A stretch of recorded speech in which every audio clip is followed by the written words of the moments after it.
نبی کریم علیہ وآلہ وسلم نے ارشاد فرمایا، حضور علیہ السلام نے فرمایا، ہر امت کا کوئی نہ کوئی فتنہ ہوتا ہے، کوئی نہ کوئی آزمائش ہر امت میں آئی جس سے لوگ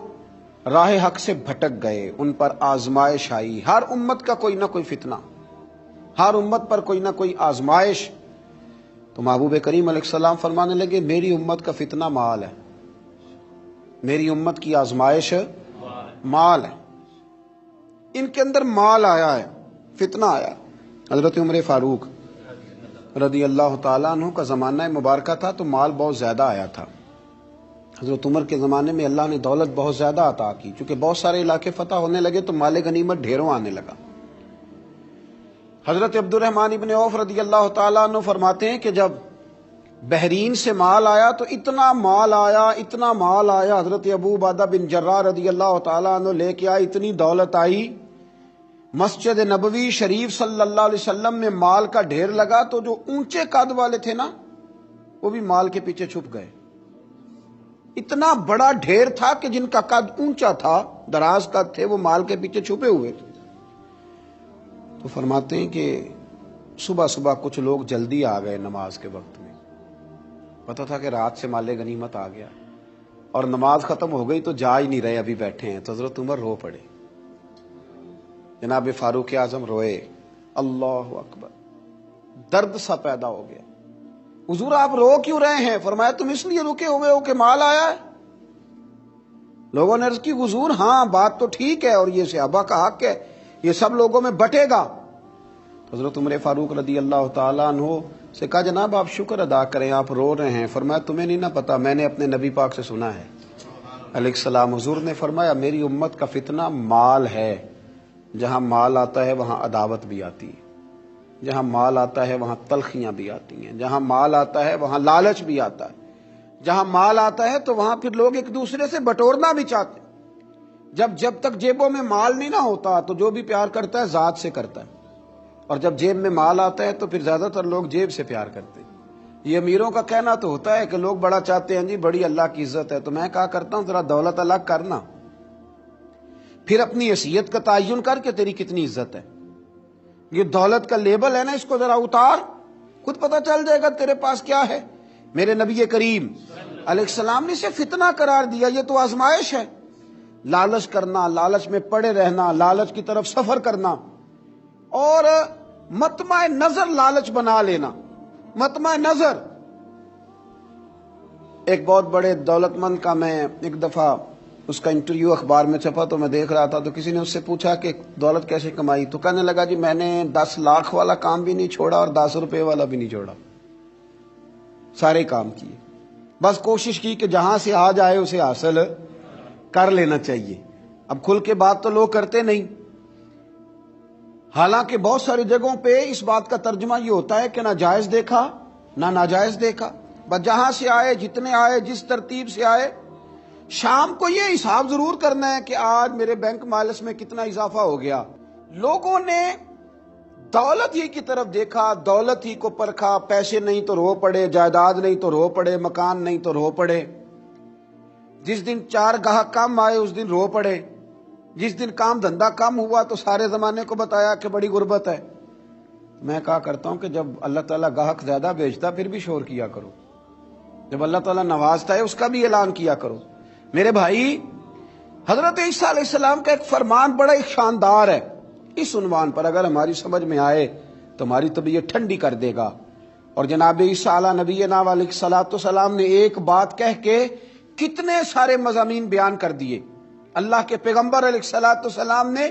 کتنی ساری باتیں کھول دی ایک جملہ کہہ کے۔ جناب عیسیٰ علیہ الصلوۃ والسلام فرمانے لگے دنیا کو اپنا آقا نہ بنانا، دنیا کی دولت کو اپنا آقا نہ بنانا، ورنہ یہ تمہیں اپنا غلام بنا لے گی۔ اسے اپنا آقا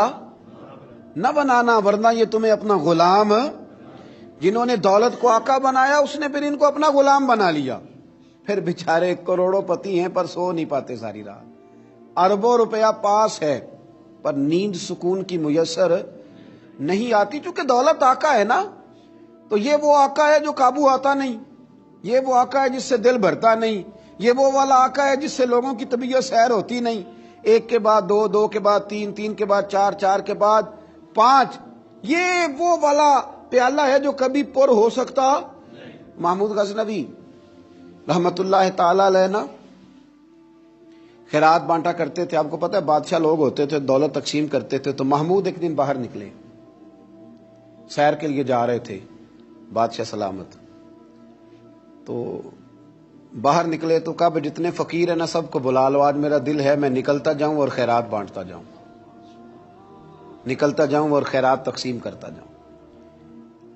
محمود نے اعلان کیا تو بعض اوقات انسان کچھ بات کرتا ہے تو اس کے لفظوں میں نا تھوڑا کر و فر نظر آتا ہے، تھوڑا تکبر نظر آتا ہے، تھوڑا غرور نظر آتا ہے۔ ایک درویش بھی وہاں سے گزر رہے تھے، انہوں نے بھی بادشاہ کا یہ جملہ سنا، انہوں نے بھی بادشاہ کا یہ جملہ سنا، اس طرف توجہ فرمائی کہ لو جی جو جس نے لینا ہے نا آج اسے دیا جائے گا، آج میں بانٹتا ہی جاؤں گا۔ وہ بزرگ بھی آ گئے، کاسا لکڑی کا پیالہ ہاتھ میں پکڑا ہے، وہ بھی تشریف لائے، اور محمود غزنوی جب بانٹ رہے تھے تو انہوں نے بھی اپنا پیالہ آگے کر دیا، انہوں نے بھی کچھ لینے کے لیے پیالہ آگے بڑھایا، تو محمود غزنوی نے اپنی جیب سے چند سکے نکالے، چند اشرفیاں نکالیں، اور جب بابا جی کے پیالے میں ڈالیں تو آواز تو آئی کھٹکنے کی، لکڑی کے پیالے سے جب چاندی کے سکے ٹکرائے تو آواز تو پیدا ہوئی، لیکن بزرگوں نے پیالہ پھر آگے کیا، کہنے لگے اس میں تو کچھ بھی نہیں، تھوڑا اور ڈال دو۔ محمود کہتا ہے میں نظر ڈال کے دیکھا تو پیالہ تو واقعی خالی تھا، بادشاہ تھا، کہہ چکا تھا کہ آج بانٹنا ہے، جو کوئی مانگے گا اسے دینا، پھر جیب میں ہاتھ ڈالا۔ یہ انا کا بت بھی بڑی مشکل سے ٹوٹتا ہے نا، یہ بڑا پکا ہوتا ہے، یہ نہیں ٹوٹتا۔ دوبارہ پیالہ ڈالا تو پھر چیزیں کھٹکنے کی، بجنے کی آواز تو آئی، لیکن بزرگ کہنے لگے کہ تم نے تو کچھ بھی نہیں دیا۔ پھر پیالہ آگے کیا تو محمود نے جھوک کے دیکھا تو پیالہ پھر خالی تھا، اس نے پھر کچھ ڈالا، پھر دیکھا تو خالی، پھر ڈالا، بجنے کی آواز آئی، پھر خالی۔ اب بادشاہ تھا، ہارنے کا نام ہی نہیں لے رہا، یہ شکست کھانا ہی نہیں چاہتا، اس نے تھیلے منگا لیے، بوریاں منگا لی پیسوں کی بھری ہوئی، ڈالتا جا رہا ہے، بجنے کی آواز آتی ہے۔ محمود تھک گیا، کہنے لگا بابا اس کے نیچے کون سا سوراخ بنایا ہوا ہے، کیا ہے اس کے نیچے، جو سمجھ میں نہیں آ رہا کیا ہے۔ تو ان بزرگوں نے بڑی شاندار بات کی، کہنے لگے محمود یہ انسانی خواہشات کا پیالہ ہے، اور یہ خواہشات کبھی پور نہیں ہو سکتی، ایک پوری کرتے ہیں تو دوسری بن جاتی ہے، ایک پوری کرتے ہیں تو دوسری۔ حضرت مولا علی شیر خدا رضی اللہ تعالیٰ عنہ فرمایا کرتے تھے نفس کی خواہشیں ان بھیڑوں کی طرح ہیں جو کبھی قابو میں نہیں آتی، ادھر سے گھیر کے لاؤ تو ادھر والی نکل جاتی ہیں، ادھر سے گھیر کے لاؤ تو ادھر والی نکل جاتی ہیں، دونوں کو سمیٹو تو سامنے والی گائے۔ یہ خواہشات ہیں، یہ کبھی پوری یہ نہیں پوری ہوتی میاں۔ پھر انسان آگے سے آگے بڑھتا رہتا ہے، ہرس کرتا ہے، لالچ کرتا ہے، طمع کرتا ہے، لینے کی خواہش پیدا کرتا ہے، لیکن یہ چیزیں کبھی اس کے حق میں مؤثر ثابت نہیں ہوتی۔ ہاں میرے نبی کریم علیہ الصلوۃ والسلام سے پوچھا گیا تھا یا رسول اللہ ذلت کیا ہے؟ فرمایا لالچ کرنا۔ تو حضور عزت کیا ہے؟ فرمایا جو رب نے تجھے دیا اس پہ راضی ہو جا، اللہ عزت عطا فرما دے گا۔ قناعت میں عزت ہے، لالچ میں ذلت ہے۔ تو ہرس کرنا، ہوس کرنا، مال کے پیچھے بھاگنا، لوگ تعلیم حاصل کرتے ہیں تو مال کمانے کے لیے، ہنر سیکھتے ہیں تو مال کمانے کے لیے، کسی استاد کے پاس جاتے ہیں تو مال کمانے کا طریقہ سیکھنے کے لیے، کسی سے یارانہ لگاتے ہیں تو کہتے ہیں ذرا دیکھو تو صحیح یہ آگے کیسے گیا ہے۔ جب مطمع نظر ہی مال ہو، جب توجہ ہی ساری مال کی طرف ہو، جب دولت ہی ہر چیز کا لوگ